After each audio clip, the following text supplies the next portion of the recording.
Ang Na, lupit nyo. 22 hindi. times? Siya yung malupit. Siya yung bumabalik eh. Ako ayoko na eh. Hindi mo ba Bukod sa lahat, nakikita yung kanyang mga TikTok, yung kanyang kagandahan? Hindi ka ba nalilibugan doon? Hindi? ako nga Mr. Jeep, sabi ko sa'yo, sa araw-araw na ginawa ng Diyos, ako yung nagsawa na umay na eh. Sa isip-sip ko, Mr. Jeep, sabi ko, sana man lang, tinakam mo ko eh, binitin mo ko eh. Lahat na kasi binulat-lat mo eh. Ay, Sa akin ah. naumay Oh. ka. Sa totoo lang. Sa totoo lang. Ito, real talk lang ah. Hindi Ako mo pa naumay na eh. natitikman na umay ka na agad?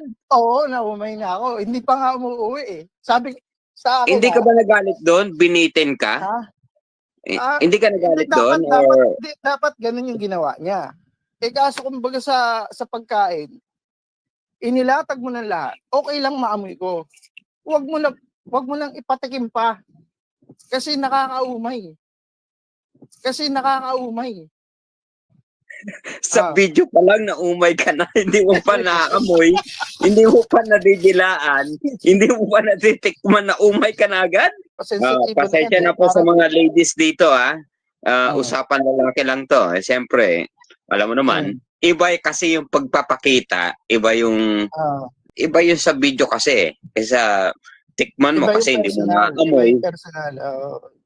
Hindi mo naamoy, hindi mo napapasukan, malay mo baka sa sobrang luwag, hindi mo malaman. Grabe. Hindi ka na maramdaman ng babae. Grabe naman yung sobrang luwag. Grabe. Ano naman kasi flexible yan, di ba? Elastic yan, di ba? Pag gano'n, hindi, totoo yung sinasabi mo, pag araw-araw gamit, ibig sabihin, araw-araw gamit na gamit sa kanya. Paano mo nasabi na araw-araw na gamit yan? Gamit nga ni Mr. Mike.